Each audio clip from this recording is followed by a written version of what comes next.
CAZ Esports versus Team Rival.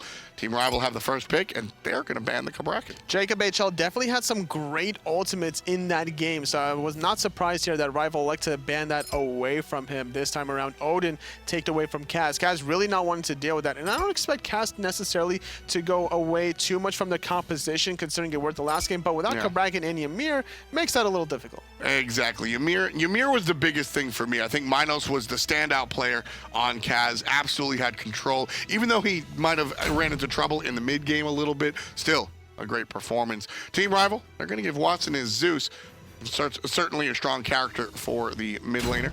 Poseidon will be his go-to opposition there in the mid lane, and CAZ will select next to that Poseidon.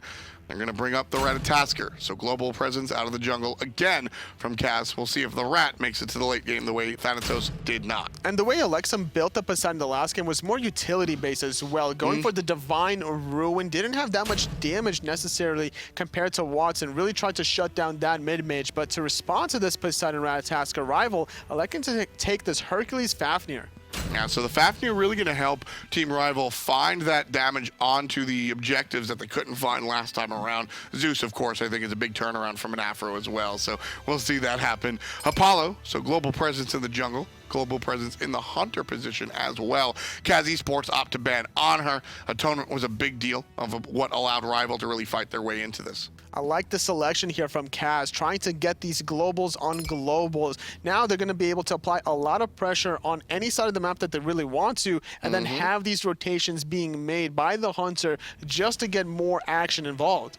So right now, CAZ down a game to none. They ban the Fenrir and the Onher. Those are two heavy impact characters from game number 1. Rapio played the Fenrir fantastically, nice build change, and Onher was Atonement's a weapon of choice. Pass ban coming out from Team Rival as they wind up banning Athena. Now, you frequently say this is just to throw the clock back on the opposition. Is that what Rival are looking here for? That's what it's more than likely looking like, unless they accidentally just decided to waste all their time here so they didn't have any more available to them. But Bellona being locked in for CAZ, it's going to be interesting because the fact that the Scourge is going to prevent a lot of these inhans from the Zeus to apply more stacks of that Detonate charge. Thor. So global presence on the Ratatasker will be met by global presence on Rapio with the Thor. This is one of his go-to characters, Rapio. We saw a vintage Thor play last time Rapio brought out this character. Once upon a time, Thor was the guy that you saw all the top junglers playing, and he ran the game from minute 1. Last time we saw Rapio, we saw that classic Thor play, hoping to retry and bring his team to a 2-0, is him one more time in the jungle. CAZ, on the other hand, they're going to answer with a Bacchus support.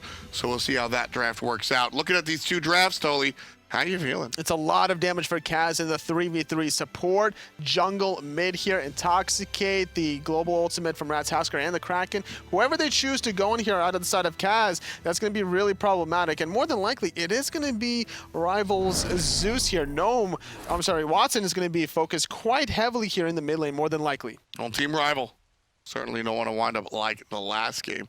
Although I guess they do want to wind up like the last game. But they don't want to get there the same way. 40-minute battle where Rival find themselves behind the thumb of the opposition for the entirety of said battle.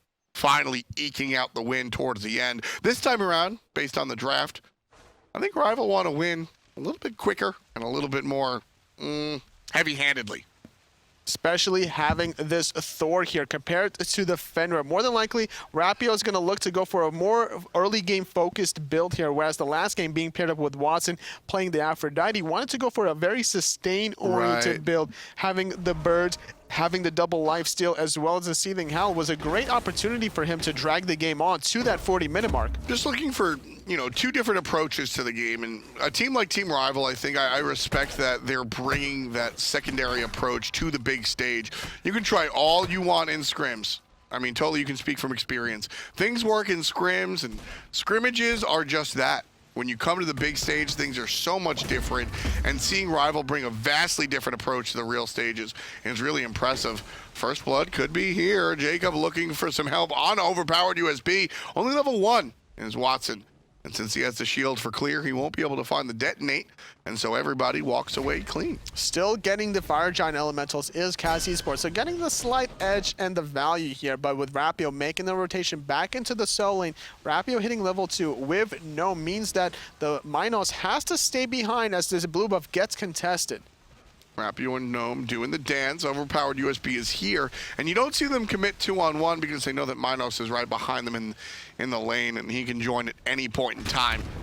And that bludgeon doing a lot of damage here this early in the game. So playing it safe is going to be Team Rival, not looking for the invade just yet. Gnome really wanted to try to push Minos into the danger zone here because at the beginning of the bludgeon, during the roundup, you're actually hitting Gnome, so you're going to get minion aggro, and if Gnome stuns the Bologna back into his own archers, it's also going to be paired right next to Rapio playing the Thor, so that's going to be a lot of damage. So missed opportunity to find a first blood for Rival. Nice jump attempt coming in from Duran, but not enough to go ahead and seal the deal. Dobson playing the Apollo this time around instead of what Atonement's playing, the Medusa, which he grabbed in game number 1. We'll see how the new Hunter works out. Again, new addition to CAZ Esports is going to be Dobson. Duran, the previous Hunter, shifting over to support. Gnome in trouble, saved by the wall of Rapio. It's always important to look for more defensive plays than not by the pull into the push. Minos in a lot of danger, took 2 tower shots, 1 more necessary then for his death. Rapio getting credited with that first blood, and this time around what he gave up last game gets credited to himself, and as a Thor player hitting level 5, he's going to have that global pressure in that mid lane. Nice turnaround. Always got to be careful of that when you're playing against a solo Sobag, Hercules, anybody that has enough displacement to take you where you want to be and put you underneath the tower at these early levels. As the game gets later and later, the solo laners and other players become a little bit tankier, so they can handle 1 or 2 tower shots. But early game, you get tossed under that tower, and 1 or 2 tower shots is really all you need, combined with the damage from the players, to really take you out. We were talking about how that pull push wasn't on the mark onto Minos earlier on, but it definitely was under the tower. Rapio now going into the sky, not on the mark. Minos nice recognized it. Nice little dash. Beautiful escape. He also hit level 5, so the Eagles rally was available to him, and Gnome recognized this, and he wasn't even in position to follow up whether or not Rapio connected that. And then in the middle, the right lane, Overpowered now making the rotation pull yet again onto Minos in a lot of danger. The boulder doing a little bit of damage, but it's USB that takes the spill, not Minos. Bluestone, thank you. That's Hercules making the right buy right there. Occasionally, nah, you never see a Hercules buy. Death's Toll. That Bluestone secures the kill for Gnome, and that's going to be his first kill of the game. Matching slash lines for our solo and the jungle on the side of Team Rival. 1-0-1. And that's going to be a good look as these 2 players have really stuck together. That's 2 kills in total, and 2 belong to the assistance of Gnome and Rapio. Not too much to worry about on the side of CAZ, though, because Minos hasn't really gotten too far behind here. He's still sitting at level 5 here. He only has 1 death. Now, the problem is whether or not the blue buff and the speed buff is going to be contested here, but it seems that Team Rival aren't really applying that much pressure here, considering Overpowered USB connected with his own buff here. So Rival, despite finding those 2 kills earlier on, they're just content into farming, not wanting to go past that imaginary midline for these invades quite yet. Yeah, it's not like they're not running a Thanatos or a Fenrir. Nothing is hyper early game, so there's no reason for Rival to really get too excited about what's going on here. It's just about, you know, trying to find that really mid-game stride, whether you're looking at Atonement, Rapio, or even Gnome. Looking for that mid-game. Rapio looking for that blue buff, lands down, Overpowered, can't find the hit out of the double tap, but trying to find it and does with the BB. Rapio finds number 3 for his team. CAZ still yet to answer. Gnome trying to dance with Minos and does so successfully. Rapio gets a nice level up and will walk away for his efforts. Eagles rally surprisingly not used there to stop the Berserker barrage out of Rapio, which would have saved Overpowered's life for a little bit longer and could have looked to turn the fight because of that aura that it provides, giving you protections, giving you damage as well. And another missed opportunity here, and that's going to cause the 3rd death on the side of CAZ. Watson just gets obliterated. Burst damage from the mid lane, burst damage from the support.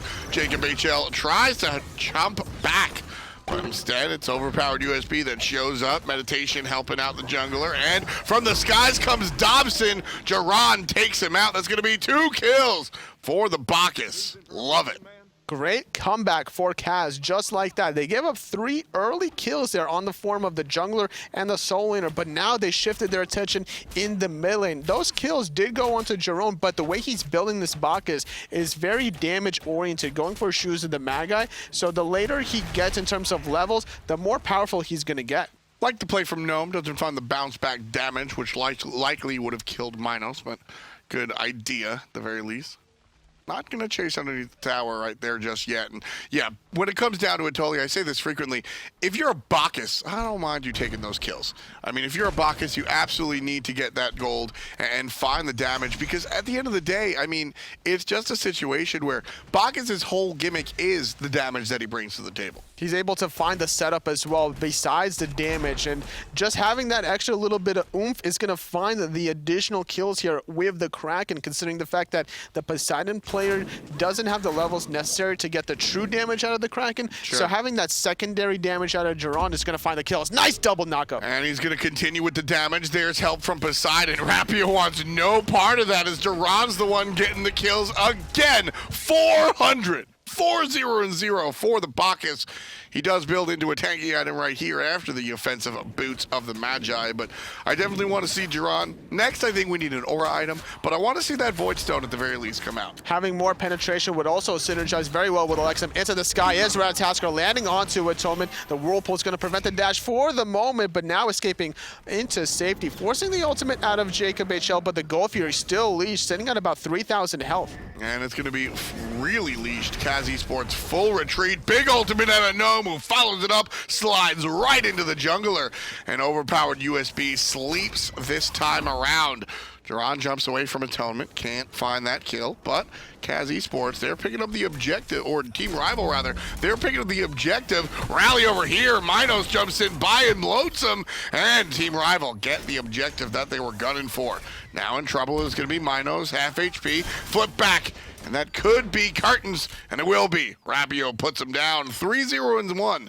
For the jungler. I like the idea and the mindset from Minos trying to contest that objective 1v4 despite being heavily outnumbered there. But the combination of Eagle's Rally and Bludgeon does a lot of damage with that physical damage aura from that ultimate. But the timing of that ultimate could have been a little bit more efficient. It was used at around 30% or so at the Gold Fury, and the whole objective of Minos is not necessarily to always steal the Gold Fury, but necessarily to find multiple stuns and then multiple hits on that Bludgeon, because the fact that the Gold Fury at this early in the game also does a lot of damage to anyone pulling it. Yeah, I mean, it's a ton of damage coming out from that objective, so you got to be careful. Team Rival with that objective in their pocket, plus a little bit of help from the elementals by the Fire Giant. That's going to give them 2,000. We're going to party like it's 1999. 2,000 gold. There we go. Just over the 2K mark here for Team Rival. 5-4 are our kills, but that gold is definitely the metric you want to pay attention to. That's what's going to allow our players to really take that lead. And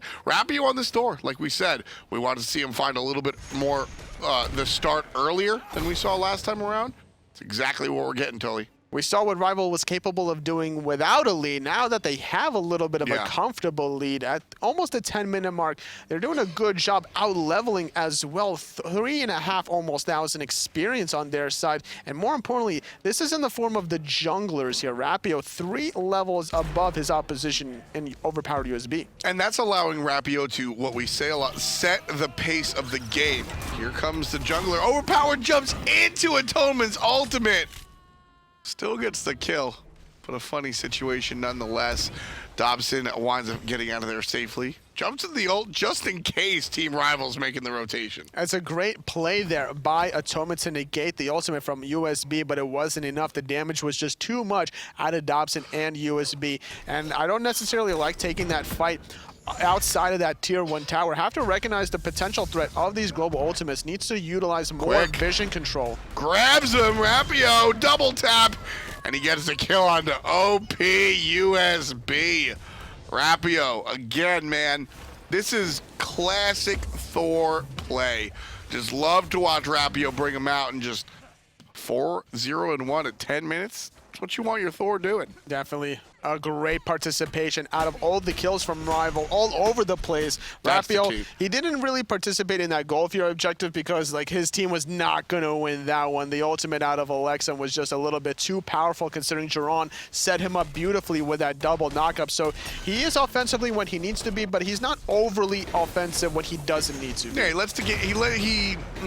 it's very interesting. Alexim drops the ultimate, and that's going to secure the Portal Demon, but Rival still maintain it. Minos from the front, and here's help with Gerard on the back, and Gnome still looking for the flip, gets it, finds the driving strike, brings the support down. Eagles HP, rally, though. and that's going to help things, but Gerard wiggles out of there thanks to the solo lane. Eagle rally over the top, connects onto 3. Atonement from the back, the Petrify, finding overpowered USB. Minos not going to get found on the pull, but taking a lot of damage from that detonate. Dobson's here as well, mezzing out Gnome for the moment. Tier 1 tower is tanked for a while, but it's a level 12 Medusa without a minion wave, so that tower is going to be A-okay. Yeah, Gnome sort of tanked it for a while, hoping his team would follow up, but doesn't find much of that, if at all. And so Team Rival now still with a little bit of a lead here. Atonement's got to be careful, and he'll wiggle himself away one more time. Keep an eye on this Fafnir, however. Jacob HL with the assassin pathing, looking for the wraparound onto Jiron, who just drops the ultimate raw by himself. Just intoxicates Rapio, finds a knockup.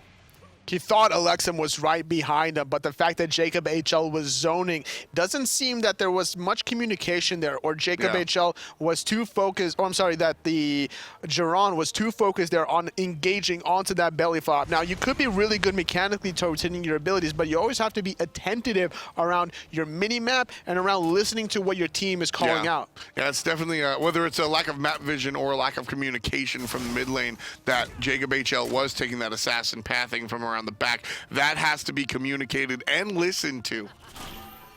Not gonna happen. CAZ get the vision at the Gold Fury, which will be respawning in a matter of moments. Overpowered USB trying to take zoning to the next level. Knock up stun. Where's the hit? There it is. Overpowered USB takes down Atonement. Taking advantage of Atonement not backing at level 12 to get that second relic. Aegis not available for him, so easy pickings, and just like that to respond is Rapio finding Alexim out of position. Just over and over again, getting the kills on the jungle. Dron just trying to walk around in his own jungle. Gnome, on the other hand, not willing to let him do so safely. Gold Fury is spawned, and it's about to be despawned. Half HP on the objective already. Apollo's in the sky, trying to dissuade anybody from looking for it. And he has done so successfully, now landing back onto the red buff, trying to get that big power spike item, power buff rather, for himself. Gold Fury doesn't get leashed back on despite Alexim just now respawning. Eagles Rally being used defensively and dashing diagonally away from Gnome, preventing the pull, recognizing the immediate threat. Yeah, just reading the Hercules and understanding that that's exactly what he wants to do. Small little plays like that really impressed me, Tully. Minos just still thinking about the opposition. It just means that you're always aware of your surroundings. It's like basically a new student driver that's always looking around every corner, making sure their side lane mirrors are good, making sure their rear view mirrors always aligned up. Situational awareness is the term that we use in MMO gaming, and that's certainly what you see out of Minos. Not so much out of Jiron, although I think with more hours on the support role, he'll develop that. As a hunter, you kind of sit in your lane. You make sure that little midway entrance is warded, and you listen to somebody to yell at you to back up, right? I mean, that's really what the hunter does. Jiron already in just one game has showed promise on the support. I think he'll work out well, but certainly needs some more reps in the gym, if you will, when it comes to really paying attention to that mini-map while he's executing everything else as well. Here's a question for you. How do you feel as Jiron got off to a little bit of a start, has that amulet, has the Aegis or the aura item, and we were talking about offensive items. Usually Voidstone is where these supports go. How do you feel about a Spear of the Magus with Alexim on the team and the way that the burp works on Bacchus? It wouldn't be a bad idea for either Alexim or Jiron to get Spear of the Magus to be able to synergize with one or another, as well as Voidstone. But it doesn't seem that they wanted to go for that route. Wanted to go for a more staple Poseidon Foundation build with this Gem of Isolation now working into Fate House makes sense for Alexim, but this doesn't eliminate the window for Alexum to build these utility items later on in the game, whereas Jiron, going for the hardwood amulet, really wants to get more MP5 here to be able to spam the chug, giving him protections and making sure that he's going to have even more magical damage with that Shoes the Magi. Yeah, that hardwood amulet absolutely imperative to this build. You need that aura. You need those aura items to really help your team, especially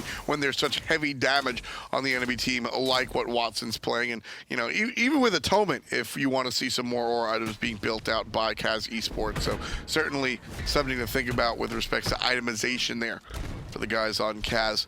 Minos running away as the call was made that Jungle Rapio is present in the right side jungle, and he's got to be careful.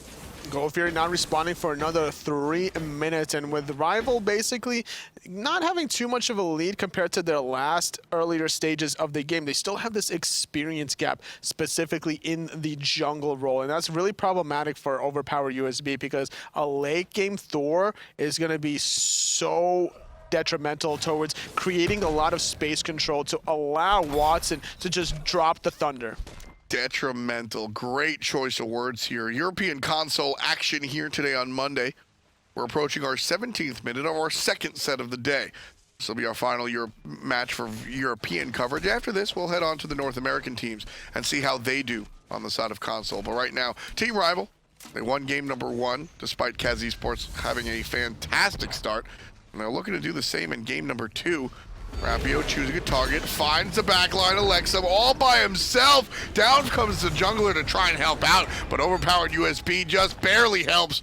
And Rapio, ooh, can't get the last hit before the meditation comes. Still, finds the kill onto Alexum. 2 kills in 1 ability. Zerka's Barrage takes down Jiron as well, and Rapio's laughing to the bank. Ha ha ha. And known for good measure, throwing the boulder right at Minos, making sure that he's going to back to base. USB caught under that tier 1 tower. Watson not able to find the chain lightning off of the shield, not going to find that kill, but it's going to give enough of a window to maybe push down this right-hand side already. Atonement push down mid in the tier 1. He's not done yet. He's going for the tier 2. And Overpowered USB might not be able to defend here by himself. Tier 1 tower on the right side goes down. Tier 1 tower in the mid lane goes down. That's 1,000 gold across both objectives. Team Rival pushed their lead even more so to 33-30. Rapio gonna wall off Minos. Can't stop the bludgeon, but honestly doesn't really need to.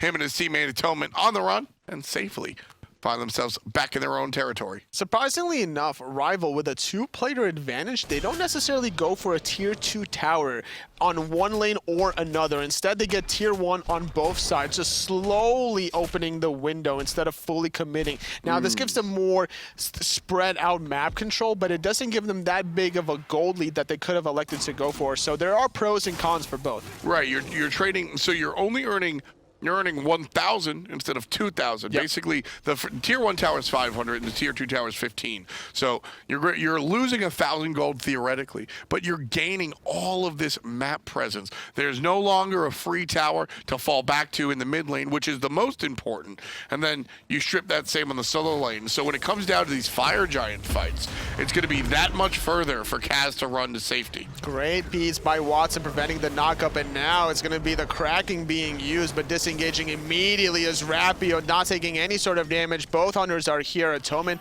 is still waiting. Landing down now is Dobson, taking half of the damage from that Petrifies that was used on his backhand side, so going to be able to dash away from that one. So CAZ Esports right now, still in it, down 3,000 or just about. Certainly want to make a play for this Gold Fury. Or if Team Rival do, CAZ Esports wants to answer. Atonement daring the enemy to really come up here, but instead, Rival get a hard commit. CAZ Esports have to respond totally. They have to! Too late! What are you doing? CAZ sit on their hands and they watch Team Rival take the Gold Fury. That absolutely needed to happen. Instead, Team Rival inch forward, 4,000 to 5,000 gold in the lead. Nice job by Jiron, thwarting away their efforts. But on the backhand side is Gnome. Jiron doesn't have the belly flop available. The body blocks from Gnome is going to force out the meditate. Tier 1 tower still being pressured, and that's is why we see Rival not fully committing yet past the tower. They want to make sure that they get the first objective before going any further. They don't want to take any risks that are unnecessary here. 500 gold for that tier 1. All tier 1s on the side of CAZ Esports are gone. Gnome gets a flip. Gnome gets a kick, and that's going to be trouble for my Minos, who's forced to ult back over the wall. Jacob finds the target, but look who's low in the back. Is it going to be Rapio's target? Lands instead on the mage, and Gnome gets the kill onto Alexim off the assist from the jungler. Looking for tier 2 tower. Jiron still here. Atonement finally switches to the structure, and this one should fall. Unless CAZ has something to say about it. Petrify slowing down Jiron. The belly flop not available for the Bacchus support. Nice Aegis preventing the knock-up damage, but it's still not enough duration to save the life of the Hunter. But Rival got what they came for. They got that tier 2 objective, netting them 1,500 gold in their pocket. Atonement, I think, a little bit over-aggressive there. A little too ambitious. How do you feel about that? Gnome should have been the one zoning more than anything else, and if we see the Hunter going that far deep, the tower needs to be down to allow every other teammate to assist him. Everybody has their role. Watson, in the mid lane, on Zeus specifically, he's looking for area denial and objective secure. Rapio, on the Thor specifically, he's looking for, sure, gank ability, but he's looking for vision by way of the ultimate and control by way of his 2 stuns. Gnome's your spacer. Jacob HL is your flex. He's either peel or he's spacing, and Atonement's job is the structure damage. So Atonement recognized 2 out of 3 possible scenarios there. He recognized that the tier 2 tower is falling regardless of what he does, and he recognized also that he has enough of a damage output to catch Jiron and kill him before the belly flop. The third factor he didn't take into consideration was that overpowered USB's ultimate was available and could stop him from getting back into the safety of his teammates. And that's going to allow now CAZ to start grouping up here as Atonement has now just revived. Brawler's Beat Stick, second item for our Ratatasker here, right after the Heartseeker. Right now, Gnome in some trouble. He's the one that the Brawler's Beat Stick is purchased for. Atonement drops a big old ultimate, and Rapio trying to deal damage. Keep an eye on Watson coming up on the left flank. Tosses out the shield. Atonement takes care of the jungle. Big damage out of Zeus. Not enough to take care of Minos. But Jacob and Gnome going to tank the tower for their team. Watson, attention to detail, looking for the tower by himself while his team chases the kill. Wall on Rapio, unfortunately off the mark. Jiron going to jump away. Jacob's not done yet, though. He's just going to zone away this Bacchus player while the rest of his teammates secure the right tower. Meanwhile, on the left, though, Dobson was left unchecked. Getting those 2 towers, getting his team back into the game, relatively speaking. Still down 7,000, though. But it could have been 10, so definitely want to keep an eye on that 2,000 gold. You can see right there, nice little jut up on the graphs. CAZ Esports trailing almost by half. 13 kills for Team Rival and 7 kills for CAZ Esports, as we just said. Trailing by about 7,000 gold. Team Rival going to push that further as they take down the Portal Demon, giving them easy access to the Fire Giant after this back. But Jiron's in position.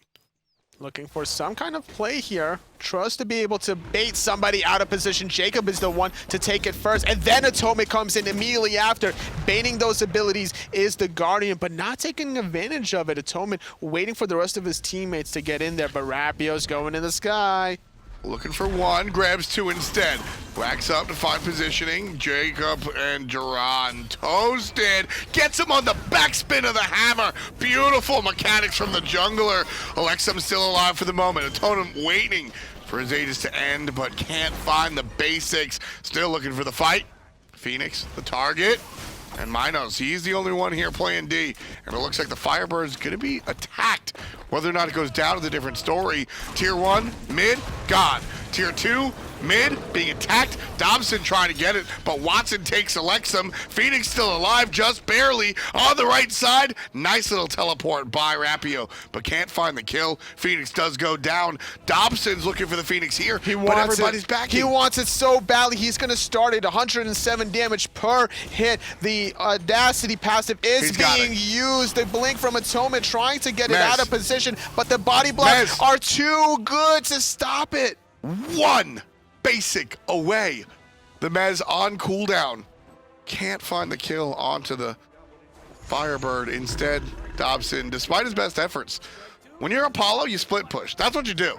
So he's doing his job, but he comes up short. He used the Mez to get more physical defense from that fire. Yeah. I'm sorry, both defenses from the Phoenix. Not able to really use it to stop the efforts of the body blocking. Could have potentially looked for the dash through Medusa, sacrificing his life, but maybe that was on cooldown as well. But it's going to be USB's life bar on cooldown for now. Rapio has gotten to overpowered USB. I don't even want to call that a lazy back, Toli. You're 30 feet away from anybody relevant in your own territory in the lane.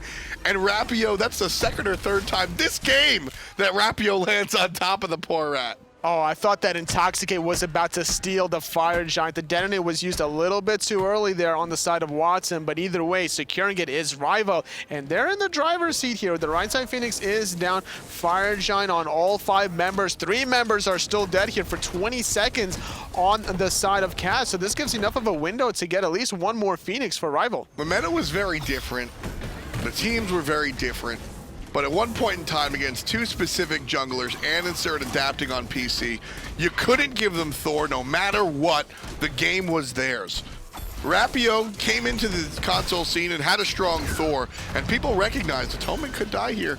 But Watson and Rapio It's say just no. a bait. The meditate was used, the stun from Rapio as well, diving into the backline, connects onto Alexum, but a great belly flop from Jerome. Titan is starting to be pressured here. You can't give this man his Thor. You can't give Rapio Thor. I'm saying it right now. If Team Rival get Thor for Rapio, there is I'm gonna make him a number, 90% chance that this team takes the win. I mean, it's too much to handle. Rapio's ability to set the pace of the game.